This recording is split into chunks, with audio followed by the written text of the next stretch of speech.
আজকে এমন করে কেন কথা বলছো বাবা?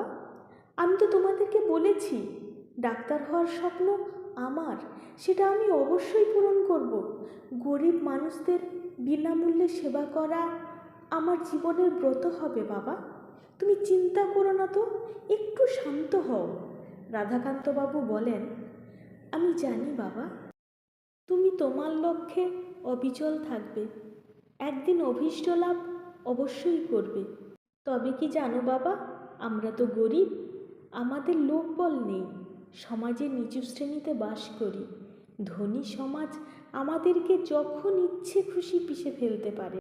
ধনী সমাজের থেকে দূরে থাকাই ভালো। তমাল তার বাবার পায়ের কাছে বসে আবারও অস্থির হয়ে বলে, কি হয়েছে বাবা তোমার?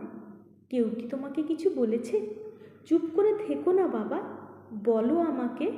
রাধাকান্তবাবু ধীরে ধীরে বলেন, আজ অনিমেষদা আমাকে শাসিয়ে গেছেন। তার মেয়ের সঙ্গে যেন তুই কথা না বলিস, তায়া মায়ের থেকে তুই যেন সবসময় দূরে থাকিস। আর তার কথার খেলাপ হলে তিনি তোকে মেরে ফেলবেন, আমাদের বুক খালি করে দেবেন। এত লোকের সামনে আমার উঁচু মাথাটা নিচু হয়ে গেল বাবা। তিনি ছেলের হাত দুটো ধরে বললেন, আমাকে তুই কথা দে বাবা, তুই আর তায়া মায়ের সঙ্গে কথা বলবি না, তাকে এড়িয়ে চলবি, তার থেকে দূরে দূরে থাকবি তুই। রাধাকান্তবাবু আবারও বলেন, অনিমেষদা খুব খারাপ লোক বাবা। তমাল তার বাবার আকুতি দেখে অস্থির হয়ে বলে, বাবা, আমি তায়ার সঙ্গে কথা বলি না, তার মুখের দিকে পর্যন্ত তাকাই না। হঠাৎ করে সেদিন তায়া বলেছিল কিছু অঙ্কের চ্যাপ্টার সে বুঝতে পারছে না, আমি যেন তাকে সেগুলো বুঝিয়ে দিই, তাই তাকে অঙ্কগুলো বুঝিয়ে দিয়েছিলাম। ব্যাস, এর বাইরে আর কিচ্ছু না। আমি তোমাকে কথা দিচ্ছি বাবা, আর কখনো তায়ার সঙ্গে আমি কথা বলবো না। আমি আমার সীমা কখনো লঙ্ঘন করব না বাবা। তোমাদের মান সম্মানে কোনো আঁচ আসুক আমি কোনো দিন চাইব না বাবা। আমার কারণে তোমাদের উঁচু মাথা কখনো নত হবে না। দরজার বাইরে থেকে ললিতা দেবী সবটাই শুনলেন।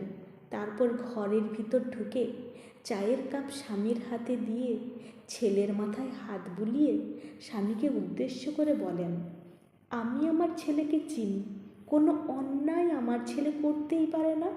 তারপর ছেলেকে উদ্দেশ্য করে বলেন, আমি জানি বাবা, তোর জন্য আমাদের মাথা কখনোই নত হবে না। এমন একদিন আসবে যেদিন তোর জন্য আমাদের খুব গর্ব হবে। আমরা সমাজে মাথা উঁচু করে বাঁচব। আর মন খারাপ করে থাকিস না বাবা, যা গিয়ে পড়তে বস।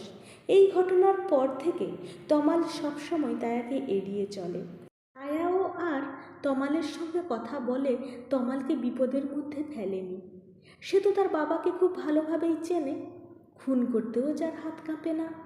পেরিয়ে গেছে অনেকগুলো দিন, শীত পেরিয়ে বসন্তের আগমন ঘটেছে। প্রকৃতি তার প্রমাণ দিচ্ছে প্রতিটি ক্ষণে ক্ষণে। ইতিমধ্যে এইচএস পরীক্ষা শেষ হয়ে গেছে। জরাজীর্ণ শীতে গাছগুলি থেকে পাতা ঝরে গেছে। বসন্তের আগমনে কচি কচি সবুজ পাতায় গাছগুলো ভরে গেছে। গাছগুলো নিজেদেরকে নতুন রূপে সজ্জিত করেছে। চারিদিকে সবুজের ছড়াছড়ি। ধরিত্রী মা নিজেকে অপরূপ শোভায় সাজিয়েছেন। এর মাঝে সারি সারি পলাশ গাছে টকটকে লাল পলাশ ফুটেছে, যেন মনে হচ্ছে সবুজ শাড়ি পরে মাথায় লাল ওড়না দিয়ে ধরিত্রী মা নিজেকে কোনি রূপে সাজিয়েছেন। তাই দেখে প্রেমিক পুরুষ আকাশ নীল পাঞ্জাবি পরে রামধনুর 7টি রঙে নিজেকে রাঙিয়ে তুলেছেন এবং প্রণয় বিলাস করছেন। চারিদিকে এক নৈসর্গিক সৌন্দর্যের সৃষ্টি হয়েছে। এমনই এক দিনের বিকেলবেলায় তমাল আর তার প্রাণের বন্ধু আকাশ দুজনে মিলে মেঠো পথ ধরে হাঁটতে থাকে। গন্তব্যস্থল পলাশ আঙিনায় যাওয়া। পলাশ গাছগুলোর কাছাকাছি গিয়ে তারা দেখে তায়া আর তার বান্ধবীদের দল আগেই সেখানে হাজির হয়ে গেছে। তমালকে তায়া দেখে ফেলার আগেই তমাল তার বন্ধুর হাত ধরে ঝোপের আড়ালে লুকিয়ে পড়ে। বন্ধুর এ হেন কাণ্ডে আকাশ ভ্যাবাচাকা খেয়ে যায়। সে তমালকে বলে, আরে আমরা ঝোপের আড়ালে লুকাচ্ছি কেন? তমাল বলে, আমরা সামনে যাব না বলে তাই। আকাশ তমালের কথায় অবাক হয়ে বলে, যাব না কেন? তমাল বলে, আমি যখন একবার বলেছি যাব না তো যাব না, ব্যাস, আমরা ওখানে যাব না। আকাশ অবাক হয়ে বলে, এর তো কোনো কারণ থাকবে, কেন যাবি না সেটা তো বল। তমাল বলে, পেঁচাল করিস না তো, চল আমরা এখান থেকে চলে যাই। আকাশ বলে, না, তোকে আগে বলতে হবে তুই কেন ওখানে যাবি না।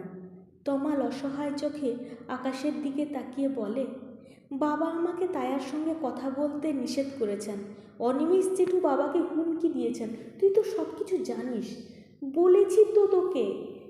এখন যদি ওদের সামনে আমি যাই, তায়ার সঙ্গে কথা বলতে হবে তো, এড়িয়ে তো যেতে পারবো না, ভদ্রতা বলে একটা কথা আছে তো, চল এখান থেকে। আকাশ তমালের দিকে তাকিয়ে মুচকি হেসে বলে, শুধুমাত্র এই কারণ, নাকি অন্য কিছু নিগূঢ় তত্ত্ব আছে? বলেই সে তীর্যকভাবে তমালের দিকে তাকিয়ে থাকে। এই কথা শুনে তমাল আকাশের দিকে তাকিয়ে বলে, কী সব বলছিস? আর কি কারণ থাকতে পারে? তুই আমার সব কথা জানিস, উল্টো পাল্টা না বকে চল এখান থেকে।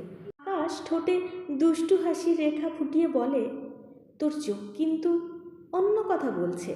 তমাল বন্ধুর কাছে ধরা পড়ার ভয়ে আমতা আমতা করে বলে, তোকে ভূতে ধরেছে বোধহয়, ওঝার কাছে নিয়ে যেতে হবে দেখছি, না হলে এইভাবে কেউ ভুলভাল বকে। আকাশ বলে, যতই কথার চাপপট্টি মারো বন্ধু, আমাকে তুমি ভুল প্রমাণ করতে পারবে না। তমাল এবার হেসে বলে, হ্যাঁ, তুই আজকাল চোখে একটু বেশিই দেখছিস। বলেই ওই স্থান থেকে প্রস্থান করার জন্য উদ্যোগী হলে পিছন থেকে আকাশ বলে, তুই তায়াকে ভালোবাসিস তাই না? অকস্মাৎ এই কথা শুনে তমালের পা দুটো স্থির হয়ে যায়।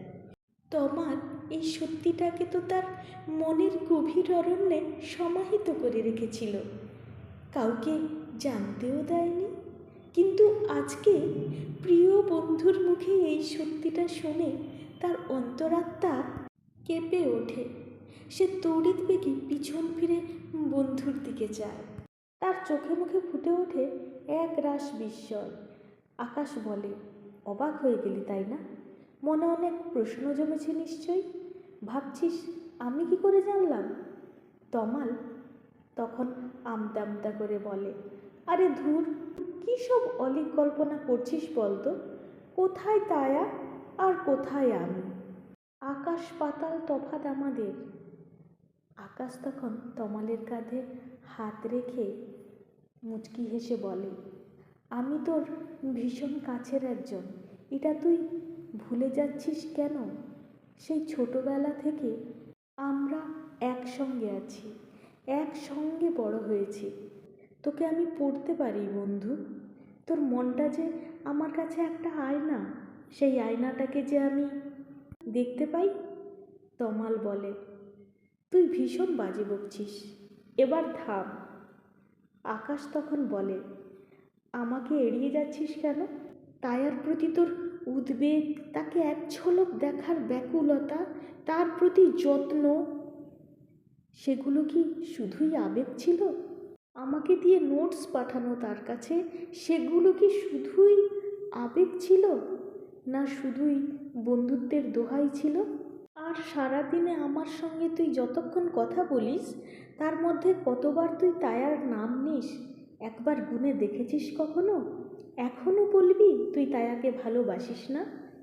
আকাশের কথা শুনে তমাল মুচকি হেসে আকাশকে বলে, না, আর মিথ্যে বলবো না, কারণ আমি তোর কাছে ধরা পড়ে গেছি।